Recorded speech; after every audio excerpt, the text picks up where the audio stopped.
let's talk about the debt limit, because the market does not care about it till it's like 1 week till the deadline. Do you think there's a chance Democrats do not raise the debt ceiling in time?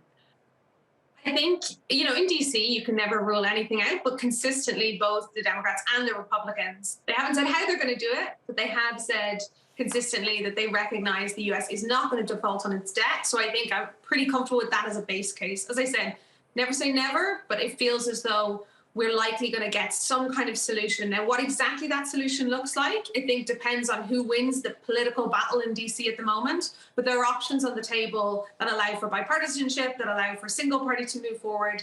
And my expectation is broadly that they'll find a way. But that doesn't mean we don't get the drama right up until the deadline. And one idea that Democrats have put out there is tying the defense bill to these talks around the debt limit, but that's received some pushback. And then there's the other option, which is simply budget reconciliation. How do you see the story panning out? So I think this is where the challenge really is. I think there's a middle ground, right, between Democrats having to do the budget reconciliation themselves, because that opens up a lot of question marks and ties some questions to the Build Back Better. But I think as well, somewhere between a bipartisan full agreement and that reconciliation would be allowing the Democrats to pass the debt extension without the Republicans filibustering, right? So that kind of middle ground seems like the most politically appealing one right now, though, of course, leaders have been very tight-lipped in exactly how they're going to approach it. So if we were to see that, I'd expect that Republicans will get a sort of a quid pro quo on the other side. So they'll agree to filibuster, but they'll agree not to filibuster, but that will come with some kind of political cost to the Democrats, be that through the Republicans getting something they want later in the agenda. Stephanie, of course, markets watching this variant very closely after the sell-off we saw last week. Over the weekend, some encouraging comments from Anthony Fauci, who says the Biden administration is reevaluating the current travel bans, given the latest data we have around this variant being less severe. I'm curious what you're hearing on that front. And do you actually see the U.S. lifting the travel bans it put in place just 7 days ago? I think it's really challenging. And honestly, this isn't something that just the US is grappling with. You're seeing this across particularly developed markets, so the UK, European countries, the US.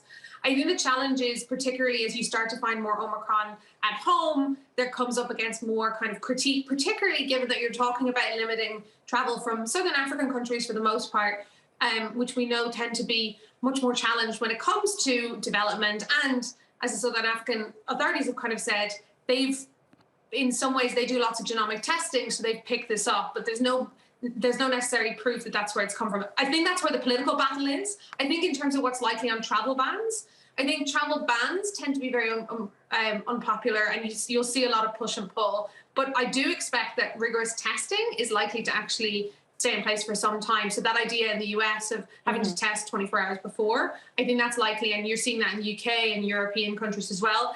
That makes travel just that little bit more difficult for people. It makes you just think twice about whether you want to go on the holiday or not, but it's not a full ban. It's not a full restriction on you taking your trips. And hopefully the infrastructure around testing can improve so that people are facilitated to be able to get a PCR test and get a result within 24 hours.